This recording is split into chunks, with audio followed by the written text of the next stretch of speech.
Саламатсыздарбы, урматтуу видео көрүүчүлөр. Аты жөнүм Эдил Уланбеков.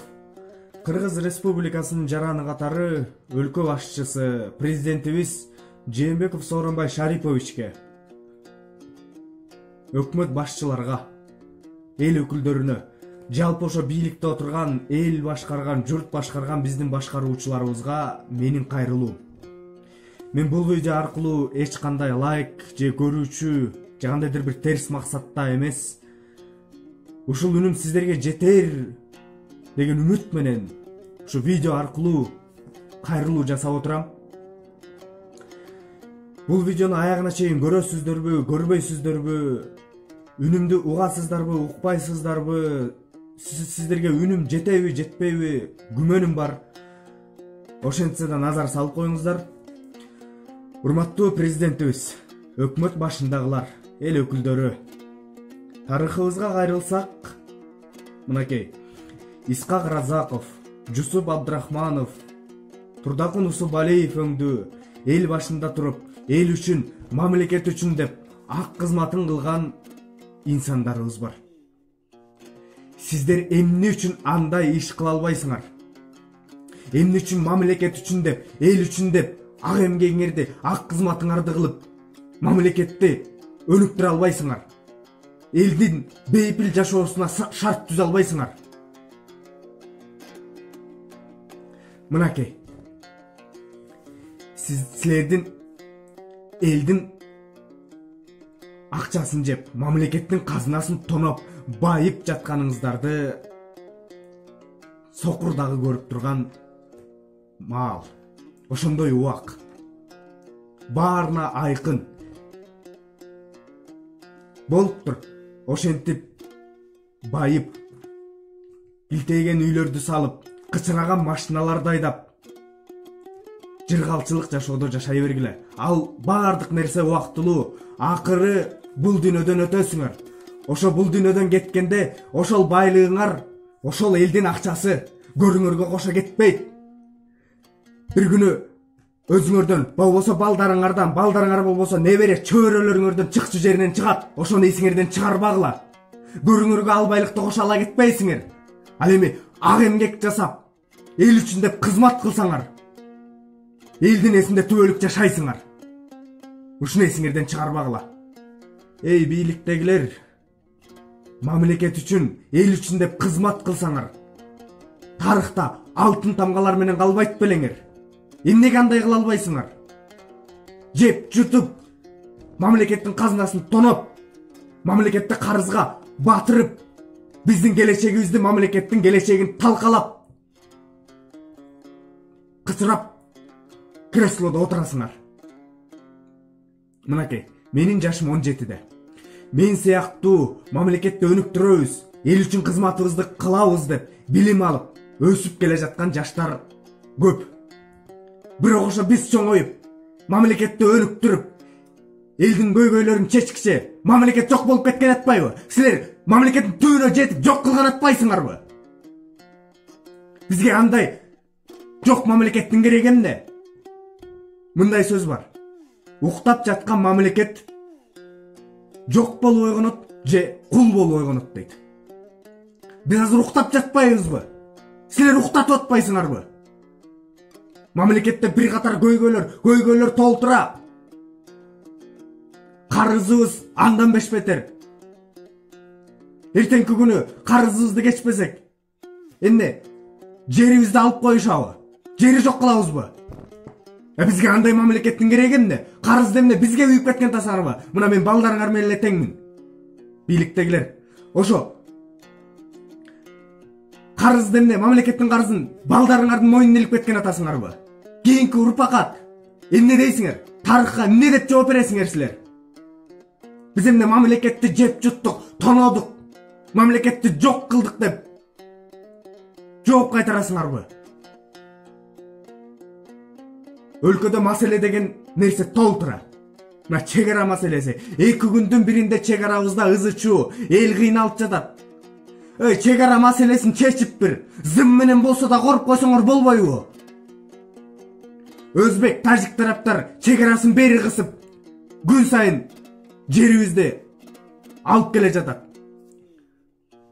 Казактар тиякта ишкерлерибизди өткөрбөй, чек арасын жаап салып, билгениндей ачып жаап элди кыйнап атат. Андан жөнөкөй карапайым эл, үй бүлөсүн багам деген эл кыйналып аткан кезде. Жумуш орундары жок өлкөдө.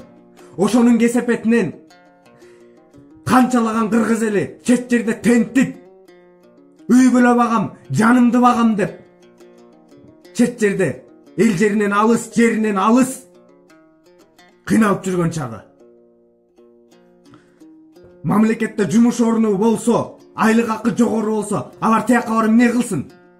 Бияктагы аз айлыкта 15 000 сом тапкыча ал жака барып 30 000 сом тапканы пайда эмеспи? Жумуш орнун эмнеге камсыз кылбайсыңар? Билим берүү маселеси, билим берүү деңгээли нөл. Билим берүү системасы өлгөн. Бу эч жактан бери элге белгилүү, баарына эле белгилүү. Баягы совет мезгилиндеги билим берүү системасы менен калганбыз. Анан кайдагы келечекти айтасыңар? Дагы жакшы совет бийлиги келип, бизди кой кайтарып жүргөн жерибизден тоодон алып келип, "Ай келгиле окугула. Бул жерде мектеп бар" деп орустар бизге жол көрсөтүп, ошентип бизди бир жолго салып койгонуна. Медицина тармагы дагы төмөн, аны жогорулатыш керек. Жумуш орундары айта берсек маселе толтура. Урматтуу бийлик өкүлдөрү, эгер сиздер элдин эсинде калабыз, тарыхта алтын тамгалар менен жазылып калгыңар келсе, келечекке күнөөкөр болбой, ак жүзүңөр менен жүзүңөр ак кетиңер келсе, эл үчүн эмгегиңерди кылгыла, мамлекет үчүн ак эмгегиңерди аябагыла. Ал элдин эсинде түбөлүк калат. Мынакей Усубалиевди, Разаковду биз канчалык азыркыга чейин эскерип келатабыз. Биз мен мисалы үчүн аларды көргөн эмесмин. Бирок алардын кылган иштеринен алардын кандай инсан экенин билебиз. А силердин кылганыңардан ким эмнени кийин тарыхта каласыңарбы, калбайсыңарбы ким билет? Эч ким эстебейт силерди. Ал баягы коррупционер болчу, ал баягы мамлекетти жеп кеткен, карызга отургузуп кеткен, бизди сыздатып кеткен деп гана элдин эсинде калышыңар мүмкүн. Мамлекетти карызга батырдыңар. Мынакей Бишкек шаарын эле алалы. Өкмөт башчыбыз айтып атат, Бишкек шаар эмес эле чоң айыл дейт. Туура? Усубалиев салып кеткен мына тарых музейи, Ак үй, Ала Тоо аянт мына ошол кездеги ойдон турат. Эмне өзгөртүү жасадыңар, айткылачы. Тарых музейин оңдодуңар, жаныңар ачылбай турат канчалаган жылдан бери. Бизге жанагы Дубайдагыдай, Нью-Йорктогудай, же болбосо бир заңгыраган айнектен салынган көп кабаттуу үйлөрдүн кереги жок. Кооз көчөлөрдүн кереги жок. Бизге болгону бүтүн жол жана бейпил жашоо, тынч жашоо, өнүккөн өлкө эле керек. Силер ошону камсыз кыла албай атпайсыңарбы, бийликтегилер? Силерди эл ишенип журт башына коюп атат. А силер ал жака мамлекетти тонош үчүн, мамлекетти карызга батырыш үчүн элдин эсебин жеп, жыргап, кычыраган машиналарды тээп, заңгыраган үйлөрдө жашаш үчүн гана барасыңар. Мамлекетти өнүктүрөйүн деген бир дагы оюңар жок. Мамлекетти өнүктүрсө болот да. Мынакей Жээнбеков Сооронбай Шарипович, сиз президенттикке келердин алдында бир катар убадаларды бергенсиз. Мугалимдердин айлыгы 26 000 болот дегенсиз. Кана ошол 26 000? Ошону ким алып жатат? Кана?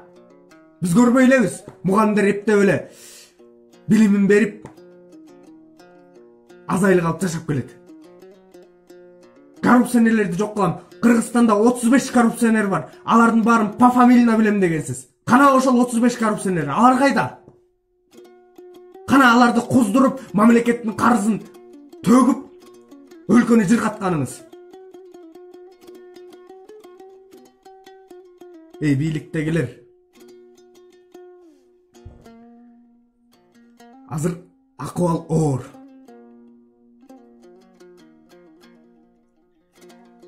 Мынакей тил маселеси дагы өтө начар акыбалда. Күн сайын трибунага чыгып алып, 2 күндүн биринде ак үй шоу өзүнчө эле трибунага чыгып алып, ар кайсы нерсени тантырайсыңар. Орусчаны кой, кыргызча 2 сөздүн башын бириктире албай тантырап атпайсыңарбы? Өткөндө латын алфавитин өтөбүз деп чыктыңар. Латынды кой, кириллицаны кыйраттыңарбы? Кыргыз тилин кыйраттыңарбы? Жазган китептериңер жана чыгарган китептериңердин баары толгон токой ката, аттестатыңар ката, кайсарыңар канан алфавитти өзгөртөбүз дейсиңер. Жазган документ, иш кагаздарынын баары орусча. Орус тилин расмий тил кылып койгонсуңар. Кыргыз тили эртеңки күнү жок болуп кетсе эмне кыласыңар?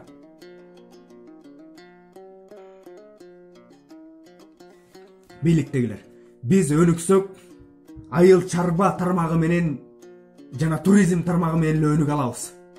Бизде араб өлкөлөрүндөгүдөй нефти жок.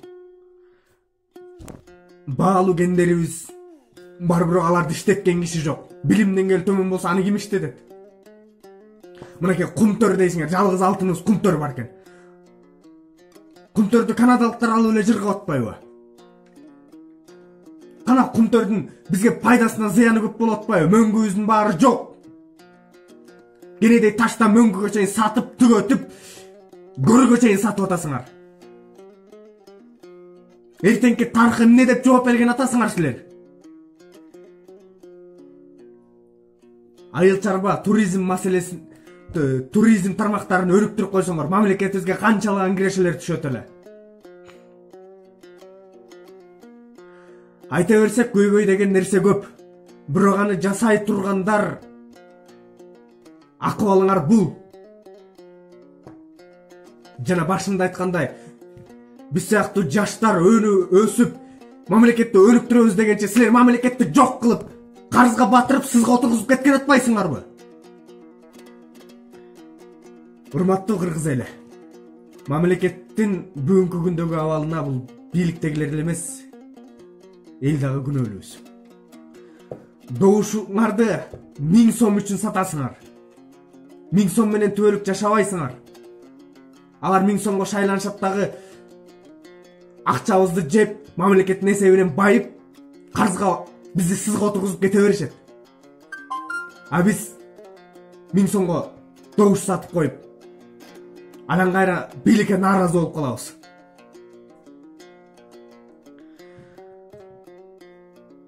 Өнүгүүгө кезек келди. Кезек келмектүү эле өтүп баратат. Мынакей эгемендүүлүктү алгандыгыбызга 29-30 жылдын жүзү болуп келатат.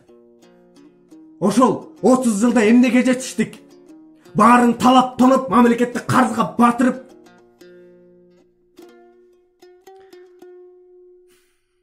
тарыхыбыз менен мактанабыз. Биздин манасыбыз бар. Биздин тарыхыбыз мындай, биз мындай эл болгонбуз, биз тигиндей эл болгонбуз. Тарыхыбыз менен мактанбайлы туугандар, тарыхыбыз менен сыймыктаналы. Мактаныштын кереги жок. Келечегибиз жок болуп жатпайбы? Келечегибиз жок. Келечегибиз туман. Буга ким күнөөлүү? Добушун саткан элби?